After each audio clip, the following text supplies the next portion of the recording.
Hello everyone, आज का हमारा टॉपिक है लिंक लिस्ट। लिंक लिस्ट क्या होता है?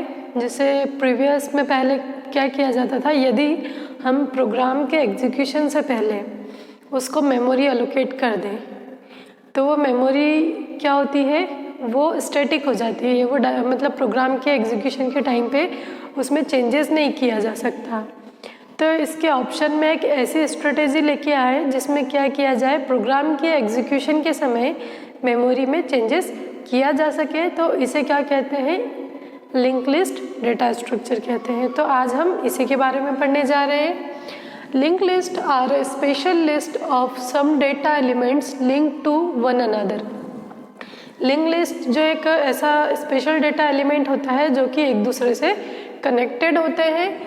The logical ordering is represented by having each element point to the next element। इसमें क्या होता है कि जैसे एक एलिमेंट होता है और वो क्या करता है, नेक्स्ट एलिमेंट को पॉइंट करके रखता है। इट मीन्स नेक्स्ट एलिमेंट का एड्रेस को ऑक्यूपाई करके रखता है। Each element is called a node. हम जब लिंक लिस्ट में देखें तो हर एलिमेंट क्या कहलाता है? नोड कहलाता है। Which has two part.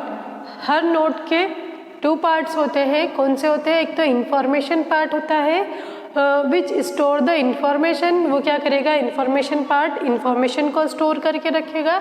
And pointer which point two the next element. और सेकेंड पार्ट होता है पॉइंटर जो कि क्या करेगा? नेक्स्ट एलिमेंट के एड्रेस को स्टोर करके रखता है। जैसा कि हम डायग्राम में देखें, ये हमारा जो है सिंगली लिंक लिस्ट का डायग्राम है। हमारी लिंक लिस्ट यहाँ से स्टार्ट होती है। अब देखें हम यहाँ पर टू पार्ट्स है, एक इंफॉर्मेशन का है, दूसरा पॉइंटर है। ठीक है, इसी तरीके से ये इंफॉर्मेशन और ये दूसरा पॉइंटर, ये पूरा मिलके क्या है? एक नोड है। इंफॉर्मेशन क्या करता है? इंफॉर्मेशन को स्टोर करता है। और पॉइंटर, जैसे ये फर्स्ट इंस्ट्रक्शन है और ये सेकेंड इंस्ट्रक्शन है, तो क्या करेगा? ये पॉइंटर जो है, एक तो यहाँ इस पार्ट में इंफॉर्मेशन को रखेगा और ये पॉइंटर पार्ट है जहाँ पर क्या करेगा? सेकेंड इंस्ट्रक्शंस के एड्रेस को रखता है। मतलब इस इंस्ट्रक्शन के बाद में ये इंस्ट्रक्शन एग्जीक्यूट होने वाला है तो इसके एड्रेस को रखता है। तो इस तरीके से ये क्या होता है? लॉजिकल और बॉन्डिंग बन जाती है इसमें, ये लॉजिकल कनेक्ट हो जाते हैं। इसी तरीके से अगर आगे वाला जो हमारा नोड होगा तो ये क्या करेगा? इस पार्ट की इंफॉर्मेशन रखेगा और उस आगे वाले नोड का एड्रेस रखेगा। इस तरीके से ये लॉजिकली एक दूसरे से कनेक्टेड होते हैं। ये क्या होता है? सिंगली लिंक लिस्ट होता है। अब ये हम देखें कि ये क्या है? डबली लिंक लिस्ट है। डबल लिंक लिस्ट में क्या होता है कि जैसे यहाँ से हमारा स्टार्ट होता है। अब यहाँ पर कितना पॉइंटर क्या था? एक ही पॉइंटर था। यहाँ पर दो पॉइंटर होते हैं, प्रीवियस और नेक्स्ट, और बीच में क्या होता है? इन्फो। इंफॉर्मेशन क्या करेगा? इन्फो ये इंफॉर्मेशन को स्टोर करके रखता है। अब ये प्रीवियस क्या करता है? ये प्रीवियस नोड के एड्रेस को स्टोर करता है। और ये नेक्स्ट जो क्या करता है? नेक्स्ट इंस्ट्रक्शन के एड्रेस को स्टोर करके रखता है। तो इस तरीके से डबली लिंक लिस्ट का क्या करेगा? वो प्रीवियस के भी इंस्ट्रक्शंस के एड्रेस को भी रखेगा और नेक्स्ट इंस्ट्रक्शन के एड्रेस को भी रखेगा।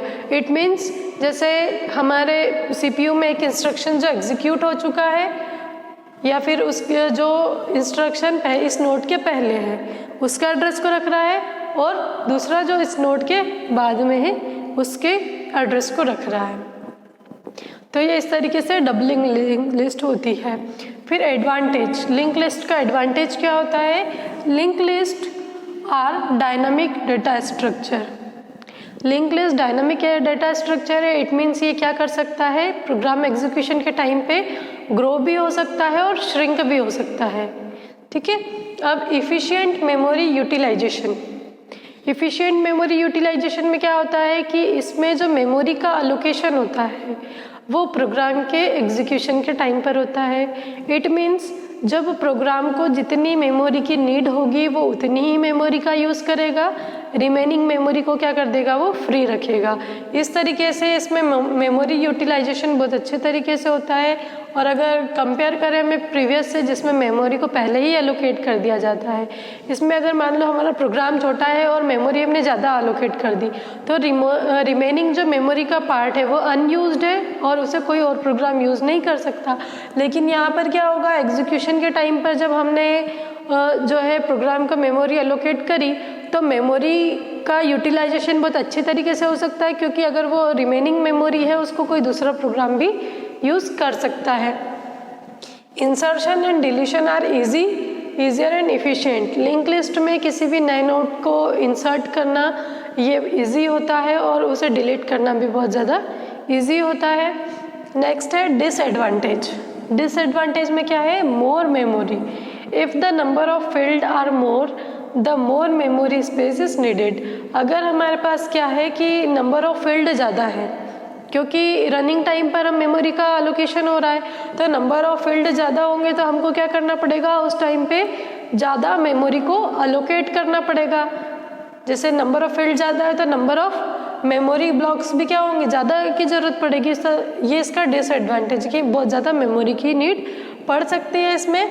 फिर access to an arbitrary data item is little bit cumbersome and also time consuming. एक आर्बिट्री डेटा मतलब आर्बिट्री डेटा कैसा होगा, जो कि ऑर्डर वे में नहीं होगा, तो उसको एक्सेस कर पाना क्या हो जाता है, बहुत ज़्यादा डिफ़िकल्ट हो जाता है और उसका एक्सेस जो है बहुत ज़्यादा टाइम कंज्यूम करता है।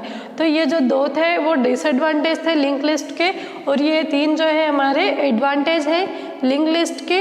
इस तरीके से लिंक लिस्ट क्या करती है, वर्क करती है। आई होप आपको आज का वीडियो यूज़फुल लगा होगा। Thank you very much.